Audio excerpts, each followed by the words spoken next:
Asta ca să vadă lumea că nu știți legea și trebuie pe telefon. Da? Că nu filmați un procesul verbal, domnule. Păi nu, Sunt datele dumneavoastră. citiți legea pe Domnule, telefon. Sunt datele dumneavoastră cu caracter personal. Citiți legea pe telefon. Da?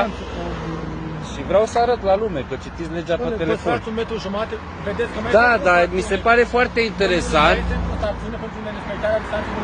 Puneți-o și pe aia. Puneți toate sancțiunile din lume, da? Eu am vrut să arăt la lume că nu știți legea și trebuie să o citiți pe telefon.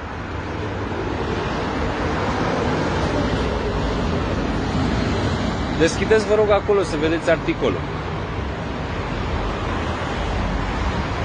Dar asta cu nerespectarea distanței vă trebuie o ruletă ca să măsurați. Aveți în dotare? Nu aveți, nu? Atunci eu zic că am 1,5 metru, că așa consider eu că e aici. Dacă nu respectați indicațiile mele, o să vă pun la fiecare de poliție. Vă rog, puneți-o pe distanța. Păi eu consider că aici e 1,5 metru. Aveți o ruletă ca să demonstrați că nu e 1,5 metru aici? Pot eu să demonstrez când... Domnule, păstrați distanța, v-a rugat colegul. Păi, care distanță? Distanța de 2 metri. Păi n-am ruletă să măsor. Eu nu știu. Contul liber 2 metri. 2 pași păstrați, 2 pași, vă rog. 2 pași, uitați, am 1, 2. Da, 2 pași, mergeți înapoi, 2 pași, vă rog. 2, da.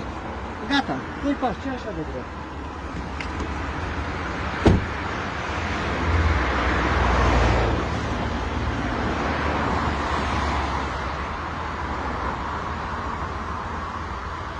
Colegul a uitat articolul, cum facem?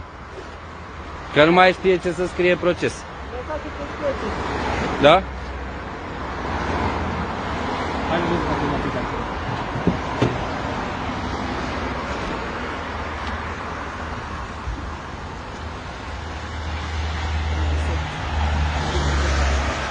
Ce anume? De ce? Pentru că... Dar nu pot să vin, dar de ce să mă luați la secție? De ce mă luați la secție? Luați mâna după el. Nu aveți niciun... Luați mâna după mine. Luați mâna după mine. Luați mâna după mine. Luați mâna după mine. Mami, ia tu mâna după mine. Nu aveți voie să mă luați la secție. Deci nu aveți voie. Nu aveți voie să trageți de mine. Haideți, doamnă. Dar nu înțeleg de ce. I-ați făcut proces verbal, i-ați dat amendă, de ce? Deci v-a deranjat faptul că nu știți articolul, da? Dumneavoastră nu trebuie să mă respectați ceea ce spun eu. Păstrați eu v-am distanța 1,5 respectat. metru. Păstrați distanța 1 Nu metru. trageți de mine! Nu trageți de mine! Nu trageți de mine, că n-ai voie să tragi de mine! Nu ai voie să tragi de mine! Pe soțul meu. Păstrează distanța, te rog. Păstrează distanța. Deci ia mâna după mine acum! Ia mâna după mine acum că nu ai voie să tragi de mine! Deci nu ai voie să tragi de mine! Nu ai voie să tragi de mine! Nu mai trageți! Băi, nene, n-ai voie să tragi de mine, ce nu înțelegi? Păi ai pus mâna pe mine, eu am treabă cu domnul, nu cu tine. Păi nici cu mine n-ai treabă! Nu ai voie să pui mâna pe mine! Păstrați distanța, 1,5 metru. Păstrați distanța. Păstrați distanța, 1,5 metru. Ai pus mâna pe mine, păstrează distanța, te rog. Ai pus mâna pe mine. Cum să luați cu japcă mașină? Ați fost atentă la ceea ce s-a întâmplat? Da. Deci, vă rog, nu sunteți Doamne, suntem tocmai oameni, că sunt om. Doamne, tocmai că sunt om.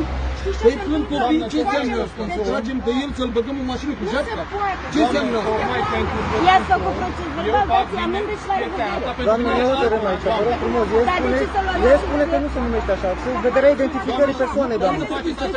Nu, v-am spus cum vă numesc. Așa spus, doamnă. V-am spus cum vă numesc. Eu am spus, Colegul Păstrați dumneavoastră întrebați. distanța, vă rog. Păstrați distanța. Eu sunt cu soțul meu. Păstrați distanța. Eu sunt cu soțul meu și nu plec de aici, da? Nu a zis, haide, Ba da, l-ați tras de mână și ai zis haideți la circă. Terminați-vă procesul verbal, dați amendă și gata. Ce tot atâta faceți tam-tam?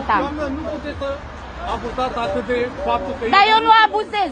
De ce fapt? Dumneavoastră abuzați. Dar nu trebuie să trageți așa de...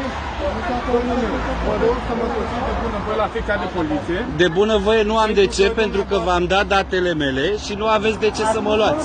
N-aveți cum. Ba nu, am spus că sunt datele mele.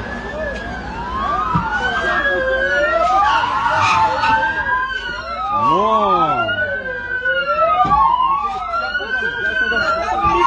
Dar pe el de ce să-l iei? Haideți, vă rog și Nu, dumneavoastră. nu, stați, spuneți-mi de ce.